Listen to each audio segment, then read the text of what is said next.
Well, hello everyone on the internet. How's it going? I hope this one will be easier to talk about than Sonic the Hedgehog. Yeah, I mean, I think it will be because this will be our first contentious review. Sort of. So this is Ender's Game, which I forgot existed Interesting.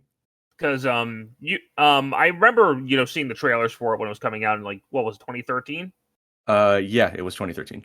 And then I just completely forgot about it. Yeah, I guess there was some controversy with the author that might have had something to do with that. Yeah, I think he was opposing gay marriage or something. Yeah, it was apparently he was very strongly against it, so that might have contributed to this movie underperforming. So that because I don't think it's the movie itself. You might, but I definitely don't. No, it definitely isn't the movie itself because I think when I started watching it, I was hating on it more than it probably deserved. Or that, or for something else. No, because I was just so uninterested. But why's that? There's been stuff going on in the background that might have contributed to it too. I'm not going to get into that here. Okay, well, yeah, I mean, it's definitely a movie you have to be paying attention to because I'm not sure why this movie should have been longer. That's one of my biggest problems with it is that it was too short for what it's doing. And you could tell they were banking on this becoming a franchise. Yeah. The only thing I could think is maybe there were budget cuts, so they had to make the movie shorter, or maybe it was one of those things where the studio was like, "Hey, keep it under 2 hours long," Which something. Is also because you have some big name actors in here too, like you have Harrison Ford, Ben Kingsley, Viola Davis. Yep, and then there are some big names in here, and nobody cared. Asa Butterfield, the guy who plays Ender, was almost a big name. He was actually in one of the front runners for Spider-Man before Tom Holland. Yeah, I was actually going to mention that. That was in my notes. No, I remember that when it was happening. I was like, oh, hey, the guy from Ender's Game he's up for Spider-Man. That could be neat. And then it was Tom Holland got it. Yes, I remember it was Asa Butterfield, Tom Holland, and one other name I can't remember. I think there were 5 finalists or something like that. Well, apparently it came down to Tom Holland and one other guy, but Asa was up there. Yeah. But Tom eventually got it. I think Robert Downey Jr. kind of pushed that, if I remember hearing that right.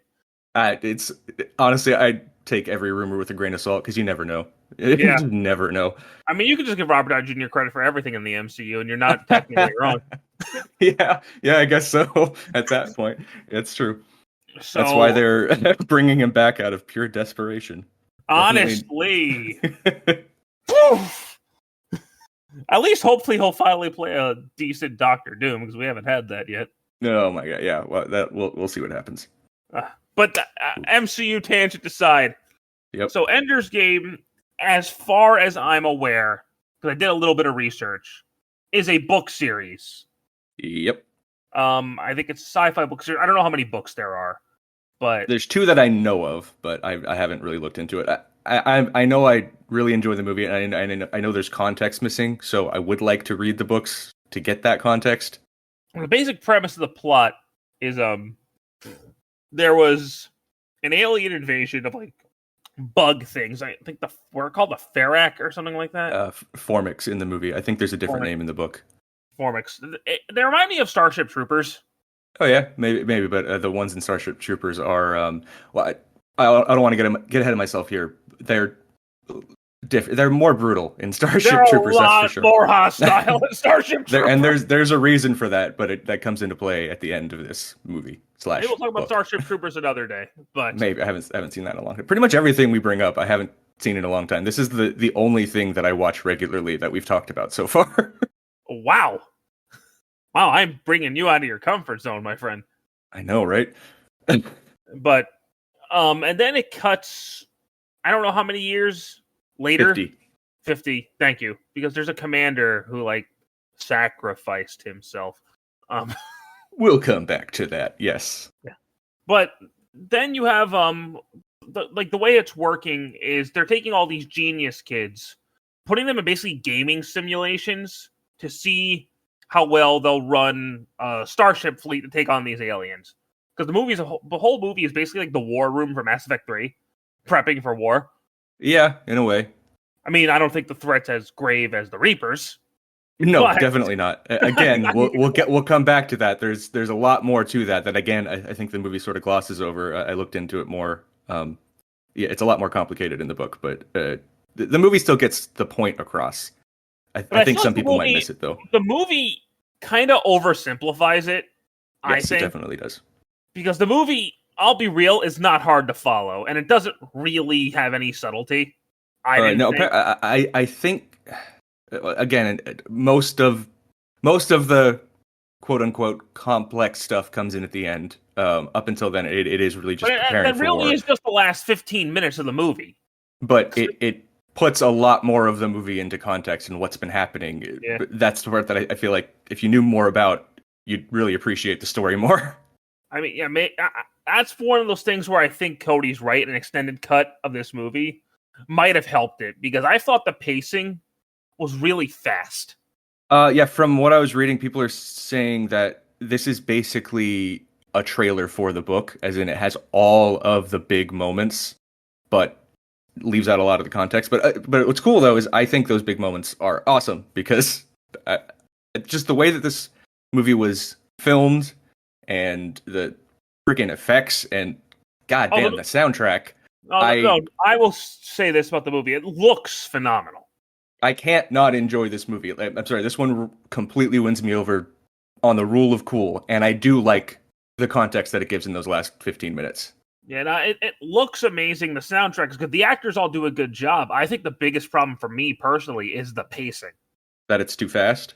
Way too fast. Okay, good. I was kind of worried because some people think it's too slow because they think I completely disagree with this. They think there's nothing happening, but I feel like there's never not something happening, and every scene, even if it seems mundane, ends up coming into play in some way later. Which is the same thing we talk about in the Transformers. Yeah, but with Transformers, it's like you don't have a second to breathe. Where this one, there are enough simpler scenes that you do have a breathe. Like some of the training scenes or like this zero G room with Ender and Petra. Like it's still something happening. Yeah. Which actually, this is the first movie I ever saw her in, because I didn't watch True Grit, which was the only thing she was really in before this major thing. This was probably one of the earliest movies I remember her being in. Most people first saw her, and a lot of people know from True Grit. Oh, I was gonna say Bumblebee, but no, True Grit. I never watched True Grit, but I do remember seeing her in the trailers for it before this movie came out. But this was the first movie I actually saw her in. The first movie I ever actually saw her in was Bumblebee. So wow, that was much later. But I do like the whole zero G stuff. I thought that was actually pretty cool. It reminded me of Dead Space, much less violent. But yeah. Well, I mean, honestly, that might be how some of the zero G rooms were used in Dead Space before the ships got taken over. I mean, there was a whole playroom. With the zero G basketball in Dead Space 1. Yep, that one. So very well. No, some of those zero G sequences are freaking fantastic. Like the when Ender gets his own team and uses like a human shield to win the game. Yep, that part was really cool. That's one of the many things that just keeps coming back. Like I said, everything that happens in this movie leads to something later, whether it's just a line callback or like that scene with him using that strategy comes into play in the final battle. Like everything comes back in this movie. Oh, the one guy who was the leader of his second team, I wanted to punch him in the face. Bonzo. Yep. It was was he compensating for something because he was a small dude? Like what was the deal? I feel that's like why they cast him. Wow, that came out weird. I feel that's why they cast him. Because if you just take surface level stuff out of it, he has no reason to hate this kid. No, but on the same front, Petra has no reason to like him as much as she does immediately. That's another pacing problem. Yeah, but it's fine. I'm honest. It's fine because I like that they get along. It's offset to pretty much everything else where everybody's just giving him a hard time. So I think she was kind of for no reason. This poor kid. Well, actually, Harrison Ford's character is doing it for a reason. It's basically to try to battle harden him. He's basically the disgruntled father figure of the movie, which Ender already has. Yeah, that's another thing. His family dynamic. You see most of his family members once and the only one he really writes to is his sister. Yeah, apparently in the book there is a bit more to some of that, but the way they use it in the movie is sort of a Goldilocks situation, which his brother was just this brutal dude who had gone through this school. His sister, I guess, had already gone through the school too, and she was just too nice, forgiving. So the whole thing is like Ender's a perfect balance of the two of them. Yeah, essentially. It's really what they were going for. Like the scene where like Bonzo wants to fight him in the shower because he lost a game. Like you're giving off Xbox Live Call of Duty energy. Like back up, bro. And that scene was also a callback to the fight at the beginning. It's again, it happens a lot throughout this movie where it's like, hey, remember that scene earlier? Here's where that led. And this is part of where, because we haven't mentioned this really yet, but Ender's basically a child prodigy. He's kind of like Tony Stark. But yeah. A lot of these kids are. I mean, they were raised for this. Yeah. Born for this in some cases. But he's essentially the chosen one. They don't say that, but he basically is. You were the chosen one, Ender! Yeah. No, it was said you would destroy the bugs, not join them. We'll come back to that. That wasn't a joke. I said you would join them. That actually works here. Oh, that's funny. But then Ben Kingsley's character just kind of shows up out of nowhere. He does that in a lot of movies, actually. Yeah, but like how did he survive? It shows that. Oh, I dude, I don't remember. I'll be honest with you. When Ender asks about what happened after the battle that he supposedly died in, it shows him eject from the ship. Oh, okay. Okay, I missed that then. Okay, so you definitely... I was right, you did watch this movie wrong. Anyway, I missed one thing. Leave me alone. I'm sure that's not it. But what I also find interesting is that he keeps getting, like, every time he's on a team, old team members of his come back to his new team every single time. Because, like, you have a bunch of... I am curious if that gets explained more, because in the movie, this seems to all happen within the course of less than a year. Yeah, and it just so conveniently is, I've met you before, I've met you before, I've met you before. Oh, Haley Steinfeld, you're here? Okay. Like, but in the books, apparently, this takes place over the course of many years, like at least 4. I'm not entirely sure about that, but the movies doesn't seem it's a years-long story. Like, the movie seems to be like 6 months max. Yeah, I definitely under a year, because nobody grows. Nobody ages nothing. No, I took it as, because from the first 2 minutes of the movie, you already know he's been chosen. Yeah. So, like, they've already decided he's the one, we don't have time to pick somebody else. So I took it as, since they already picked him, they're just getting him ready, and along the way, they were picking the teammates that he worked best with. That's honestly probably it. It just in the context you're talking about no subtlety. Like, that's a subtle thing it didn't say out loud, but doesn't really need to be explained, because that's what happens. The way the movie just shows it just seems convenient. But Harrison Ford and Viola Davis have been monitoring him the whole movie, so yeah. Again, not even joking. Within the first 2 minutes, it's established like what they're doing, why they're doing it, and that they've picked Ender for it. I think the most interesting thing about the whole thing was when he's playing one of those games, and all of a sudden his sister and his brother appear in it. Yep. So I thought that was interesting that they were going more into his psyche with those games. That, to me, was the most interesting part of the movie. And they only really touch up on that, like, 2, maybe 3 times. Yeah, did you get at the end why it was that happened? Yes, I did, actually. Okay, good, because it's easy to miss that. Apparently, it has something to do with the technology, I guess, integrated formic capabilities or something. Again, I think it's something the movie glosses over, but it gets the point across. If you got it, then good, it got the point across. I think Ben Kingsley and Harrison Ford are huge dickheads for what they do at the end of the movie. Yep. Like, because that honestly pissed me off. It's supposed to.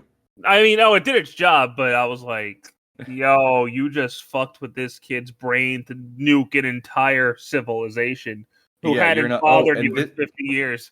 Yeah, so hopefully nobody's listening who hasn't seen the movie, but just in case, big spoilers. That's the huge twist at the end. It's like they weren't bothering anybody for 50 years. No, and that's the thing that like it turns out that these beings that are basically being compared to ants, so we're looking down on them, yet they're kind of more advanced in a lot of ways, are very emotionally evolved. Yeah, they're not thinking, feeling creatures. They're not hostile, really. They no, just and apparently kind of want to live. Yep, they like it's established. Why do they come to Earth? They needed water. That's it. They just want to survive. And as soon as war started, they basically just left. They were like, all right, sorry, and then they just left humanity alone. But then humanity, being humanity, it was like, no, let's attack them, destroy all of them, which Ender did. Yeah, unknowingly.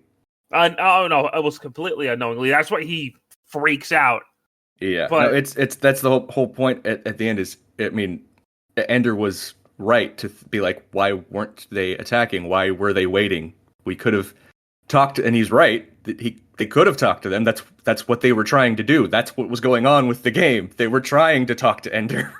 And I think the last surviving queen, was she the last surviving queen? It's implied that yes, she was. Like, she communicates with Ender and was about to kill him.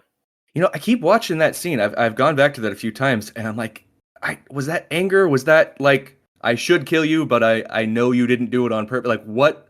So what I got from it was she wanted to kill him because she knew he did it. But he starts crying, and she could sense that he really didn't want to do this. He was forced into it, so she lets him go. Yeah, no, it's pretty cut and dry. If he had known that final battle was real, he wouldn't have done it. Yeah, for sure. He would have definitely pushed back about that, and that's probably why they didn't tell him, because they knew he had some of his sister in him and would have been open. That's exactly what I think they blatantly say that. Now, here's the thing I'm a bit unclear with in the movie. It's really clear in the book. In the book, not just the last battle was real. All of those final battles were real. Yeah, the movie doesn't really clarify that. The only thing I can think that makes it so they changed it in the movie is after they win a mission, it says mission 1. Like, I feel like that wouldn't happen in a real battle. Did the last one say that? I was trying to remember, and I couldn't remember if it did.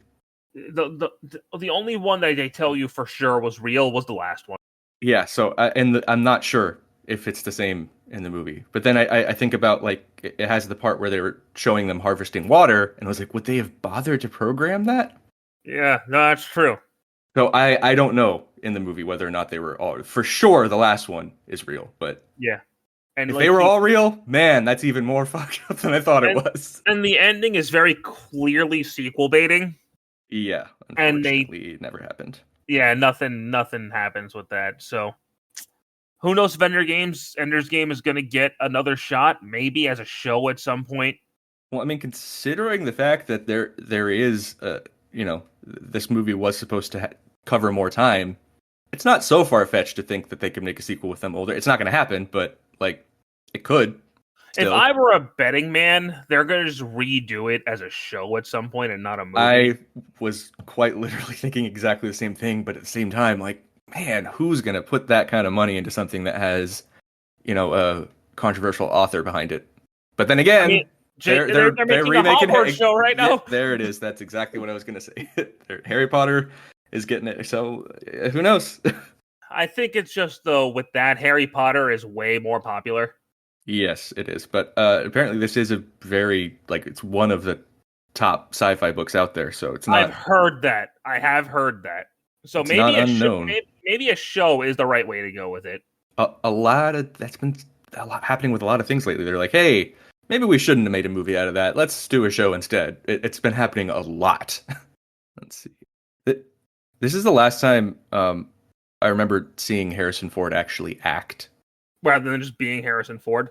Yeah, after this, maybe there's one or two exceptions, but this is the last time I definitely remember him Like, he was performing in this movie. He was acting. Yeah.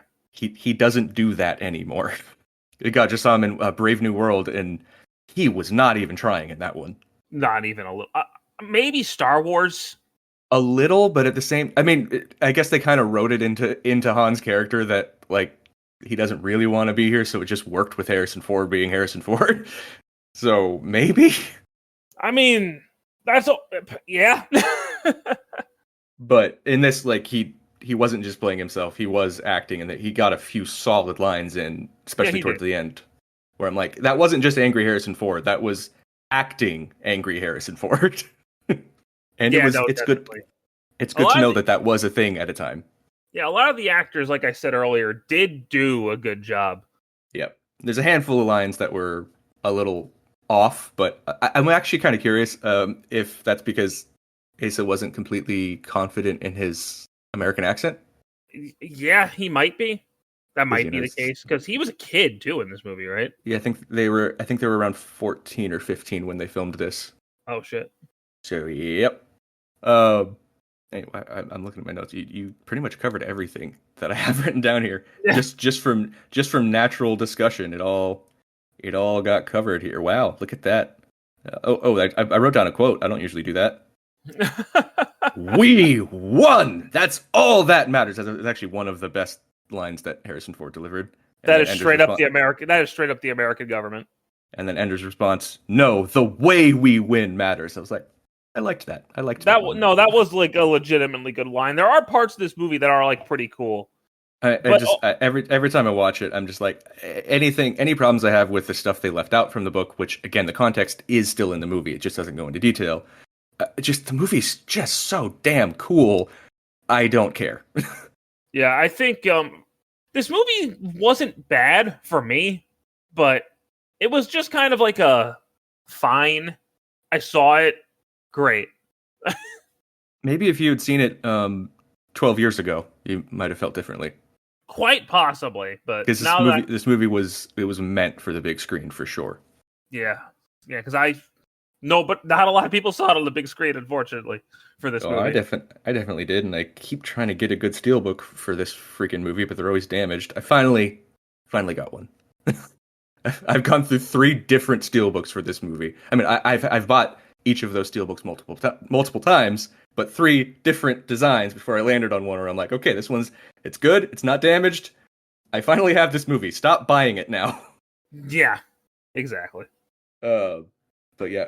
So actually, I forgot to say this. So about the Formics, when they kind of did attack Earth, they did do some harm, but apparently their understanding of humans, they didn't think they were doing harm because they are a hive mind. So, if one of them dies, it's like, oh no, I lost a neuron. Yeah. Whereas they didn't realize humans aren't like that. So when they caused a bit of harm to humanity, they didn't realize, like, oh, we are basically killing a queen every time we kill somebody. So let's stop it. Yeah, and that's why they left and never came back. They're just like, oh, you messed up. Okay, sorry. Bye. Yeah, but us being us, we're like, no, you die. It's pretty much. Spent 50 years just trying to figure out how to kill them all. Yeah. Yeah, I saw somebody quoting it as we are basically the hornet's nest that they kicked. Yes, exactly. And everybody loves hornets. Oh yeah, sure, sure. Well, I'm glad you didn't hate the movie, but I'm sorry you didn't enjoy it as much as you possibly could have. I went in thinking I was gonna hate it, and I didn't. Wait, why would you go in thinking that? I just assumed, but I was wrong. Why? My God, I went in thinking I was gonna hate Daredevil too, and I didn't. So, well, no wonder you're not enjoying things as much as you can, man. I swear, if it's not a, oh God, I am getting old. I forgot a word entirely. I hate when that happens. If it is not nostalgia bait or inherently nerdy, you're just like, nah. That's not true. It's how it feels, man. I looked at your reviews. I like things. Let's see, the things you liked. You like Grease because it's nostalgia bait. You like Lion King because it's nostalgia bait. You like... Nuh-uh. And then all the other stuff you like because it's nerdy. I disagree. Incorrect, sir. I disagree. Well, of course you do. You're the one causing the problem. I would never do such a thing. I don't know what you're talking about. There's so much emotion behind what you're saying. It makes it very easy to believe you. I hate it here. Fair. I don't know what else we have to say about an Ender's Game. No, I mean, that pretty much covers it, honestly. But, yep. What are we doing next time? Well, I'm going to tell you. I was going to ask, but I think I know the answer. Next time, because next week will be around early May, so we're going to take this time to talk about the prequels. You've already done the original trilogy, so... The prequels would naturally be the next. And technically, this is our generation of movies, so, like, they were made for us. Yeah. They're the ones we grew up with, so let's see how that goes. Yeah. You don't sound excited. This will be fun. You definitely don't sound excited. Oh boy. But thank you guys so much for listening to our Ender's Game review today. I do appreciate it if you're listening on Spotify or YouTube. Or elsewhere, which you didn't even know that this is a lot of other places. I had no fucking clue. It's a lot of places, man.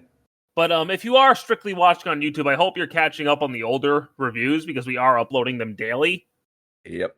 They should be done uploading, I think, early mid-June. They'll all be up. Excellent. But, like I said multiple times, thank you so much, and we will see you next time. Take care.